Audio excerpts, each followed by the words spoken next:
കേരളത്തിലെ രാഷ്ട്രീയം ദിവസേന പുതിയ വഴിത്തിരിവുകളിലൂടെയാണ് കടന്നുപോകുന്നത്. ഒരു സർക്കാരിന്റെ ജനപ്രീതി ഉയരാനും താഴാനും പലപ്പോഴും വലിയ സംഭവങ്ങൾ വേണ്ടിവരില്ല. ചെറിയ തീരുമാനങ്ങളും വലിയ ചർച്ചകൾക്ക് വഴിവെക്കാറുണ്ട്. കഴിഞ്ഞ തെരഞ്ഞെടുപ്പിന് ശേഷമുണ്ടായ ചില തീരുമാനങ്ങളും രാഷ്ട്രീയ നിലപാടുകളും ഇപ്പോൾ വീണ്ടും ശ്രദ്ധ നേടുകയാണ്.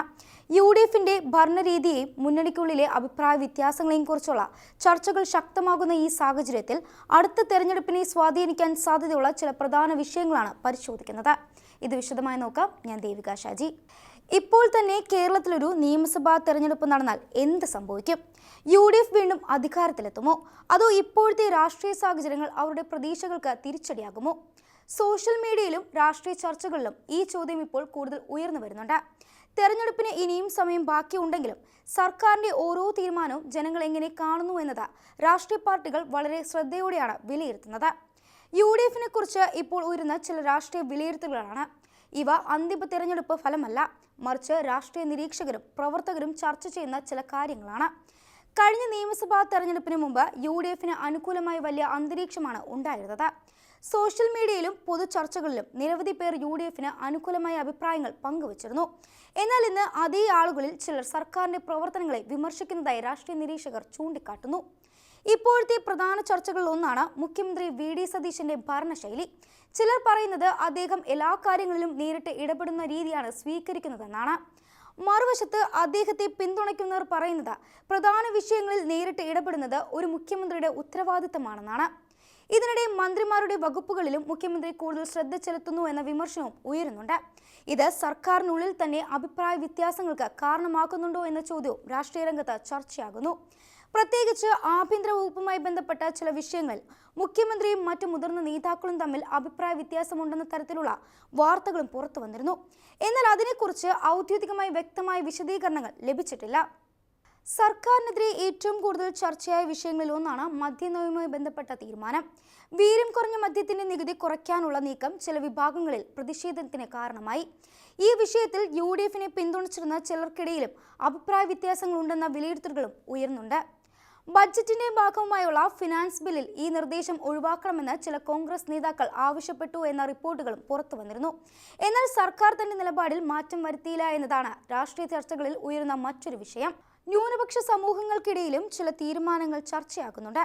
പ്രത്യേകിച്ച് മലബാർ മേഖലയിൽ സർക്കാരിന്റെ ചില നയങ്ങളെക്കുറിച്ച് വ്യത്യസ്ത അഭിപ്രായങ്ങൾ ഉയരുന്നുണ്ടെന്നാണ് രാഷ്ട്രീയ നിരീക്ഷകരുടെ വിലയിരുത്തൽ. എന്നാൽ ഈ അഭിപ്രായങ്ങൾ മുഴുവൻ ജനങ്ങളെയും പ്രതിനിധീകരിക്കുന്നതാണെന്നാണ് പറയാൻ കഴിയില്ല. PM ശ്രീ പദ്ധതിയെ ചുറ്റിപ്പറ്റിയും വലിയ രാഷ്ട്രീയ ചർച്ചകൾ നടക്കുകയാണ്. പ്രതിപക്ഷത്ത് ഇരുന്നപ്പോൾ ശക്തമായി എതിർത്ത പദ്ധതി ഇപ്പോൾ അധികാരത്തിലെത്തിയ ശേഷം സർക്കാർ മുന്നോട്ട് കൊണ്ടുപോകുന്നു എന്നാണ് വിമർശകർ പറയുന്നത്. അതേസമയം ഭരണത്തിലെത്തിയാൽ പല പദ്ധതികളും പുതിയ സാഹചര്യത്തിൽ വിലയിരുത്തേണ്ടി വരുമെന്ന് സർക്കാരിനെ പിന്തുണയ്ക്കുന്നവർ വിശദീകരിക്കുന്നു. ഈ വിഷയത്തിൽ മുസ്ലിം ലീഗിന്റെ നിലപാട് ചർച്ചയാകുന്നുണ്ട്. മുൻപ് ശക്തമായി എതിർത്ത ചില പദ്ധതികളിൽ ഇപ്പോൾ പാർട്ടിയുടെ സമീപനം മാറിയെന്ന വിമർശനം പ്രതിപക്ഷം ഉയർത്തുന്നു. മറുവശത്ത് വികസന പദ്ധതികളെ രാഷ്ട്രീയത്തിന് അതീതമായി കാണണമെന്നാണ് ലീഗിന്റെ നിലപാടെന്ന് അവരുടെ നേതാക്കൾ വ്യക്തമാക്കുന്നു. ലീഗ് നേതാവ് KM ഷാജിയുടെ പഴയ പ്രസ്താവനകളും ഇപ്പോഴത്തെ സാഹചര്യവും തമ്മിൽ താരതമ്യം ചെയ്തുകൊണ്ടുള്ള ചർച്ചകളും സോഷ്യൽ മീഡിയയിൽ നടക്കുന്നുണ്ട്. രാഷ്ട്രീയത്തിൽ സാഹചര്യങ്ങൾ മാറുമ്പോൾ നിലപാടുകളും മാറാറുണ്ടെന്ന് ചിലർ പറയുമ്പോൾ മറ്റു ചിലർ അതിനെ ഇരട്ടത്താപ്പായി വിമർശിക്കുന്നു. സംസ്ഥാന തെരഞ്ഞെടുപ്പ് കമ്മീഷണറുടെ നിയമനവും മറ്റൊരു പ്രധാന രാഷ്ട്രീയ ചർച്ചയായി മാറി. ഈ നിയമനത്തെക്കുറിച്ച് UDFനുള്ളിൽ തന്നെ വ്യത്യസ്ത അഭിപ്രായങ്ങൾ ഉയർന്നു എന്ന വാർത്തകൾ വന്നിരുന്നു. ഒരു വിഭാഗം ആശങ്ക പ്രകടിപ്പിച്ചപ്പോൾ മറ്റൊരു വിഭാഗം നിയമനത്തെ പിന്തുണച്ചു. ഇത്തരത്തിലുള്ള സംഭവങ്ങൾ സഖ്യത്തിനുള്ളിൽ ആശയക്കുഴപ്പം സൃഷ്ടിക്കുമോ എന്ന ചോദ്യവും ഉയരുന്നുണ്ട്. തെരഞ്ഞെടുപ്പ് അടുത്തു വരുമ്പോൾ ഇത്തരം അഭിപ്രായ വ്യത്യാസങ്ങൾ കൂടുതൽ ശ്രദ്ധ നേടുന്നത് സ്വാഭാവികമാണ്. അതേസമയം സർക്കാരിന് എതിരായ പ്രതിഷേധം കുറയ്ക്കാൻ വിവിധ സാമൂഹ്യ മതസംഘടനകളുമായി സർക്കാർ ആശയവിനിമയം നടത്തുന്നു എന്ന റിപ്പോർട്ടുകളും പുറത്തു വന്നിട്ടുണ്ട്. ഇത് സാധാരണ രാഷ്ട്രീയ പ്രക്രിയയുടെ ഭാഗമായാണെന്നാണ് ചിലർ വിലയിരുത്തുമ്പോൾ മറ്റു ചിലർ അതൊക്കെ വിമർശനാത്മകമായി കാണുന്നു. എന്നാൽ ഒരു കാര്യം വ്യക്തമാണ്, കേരളത്തിലെ വോട്ടർമാർ ഇന്ന് പഴയതിനേക്കാൾ കൂടുതൽ വിവരങ്ങൾ പരിശോധിച്ച ശേഷമാണ് തീരുമാനങ്ങൾ എടുക്കുന്നത്. സോഷ്യൽ മീഡിയ, വാർത്താ ചാനലുകൾ, പൊതുചർച്ചകൾ എന്നിവയെല്ലാം ചേർന്നാണ് അവർ രാഷ്ട്രീയത്തെ വിലയിരുത്തുന്നത്. ഒരു മത നേതാവോ ഒരു രാഷ്ട്രീയ നേതാവോ പറയുന്നത് കൊണ്ട് മാത്രം വലിയൊരു വിഭാഗം വോട്ടർമാർ തീരുമാനം മാറ്റുന്ന കാലം മാറിക്കൊണ്ടിരിക്കുകയാണെന്നാണ് പല രാഷ്ട്രീയ നിരീക്ഷകരും പറയുന്നത്. ഓരോ വിഷയവും ആളുകൾ സ്വതന്ത്രമായി വിലയിരുത്തുന്ന സാഹചര്യം ഇന്ന് കേരളത്തിൽ കൂടുതൽ ശക്തമായിട്ടുണ്ട്. അതുകൊണ്ട് തന്നെ അടുത്ത തെരഞ്ഞെടുപ്പിൽ ഏത് പാർട്ടിക്കും പഴയ വിജയത്തിന്റെ പേരിൽ മാത്രം ആത്മവിശ്വാസം പുലർത്താൻ കഴിയില്ല. ഓരോ തീരുമാനവും ജനങ്ങൾ സൂക്ഷ്മമായി വിലയിരുത്തും. സർക്കാരിന്റെ പ്രവർത്തനം, പ്രതിപക്ഷത്തിന്റെ ഇടപെടൽ, സ്ഥാനാർത്ഥികളുടെ വിശ്വാസ്യത, പ്രാദേശിക വിഷയങ്ങളിൽ എന്നിവയെല്ലാം ഫലത്തെ സ്വാധീനിക്കും. ഇപ്പോൾ സോഷ്യൽ മീഡിയയിൽ കാണുന്ന അഭിപ്രായങ്ങളും രാഷ്ട്രീയ ചർച്ചകളും തെരഞ്ഞെടുപ്പ് ഫലത്തിന്റെ കൃത്യമായ സൂചനയാണെന്ന് പറയാനാവില്ല. പലപ്പോഴും തെരഞ്ഞെടുപ്പ് ദിവസം വോട്ടർമാർ എടുക്കുന്ന തീരുമാനമാണ് അന്തിമ ഫലം നിർണ്ണയിക്കുന്നത്. ആയതിനാൽ ഇന്ന് കാണുന്ന രാഷ്ട്രീയ ചിത്രം മാസങ്ങൾക്ക് ശേഷം മാറാനും സാധ്യതയുണ്ട്. അപ്പോൾ ചോദ്യം വീണ്ടും ഒന്ന് തന്നെയാണ്. ഇന്നൊരു തെരഞ്ഞെടുപ്പ് നടന്നാൽ UDFന് എത്ര സീറ്റുകൾ ലഭിക്കും? അതിന് കൃത്യമായ ഉത്തരം ഇപ്പോൾ ആർക്കും പറയാൻ കഴിയില്ല.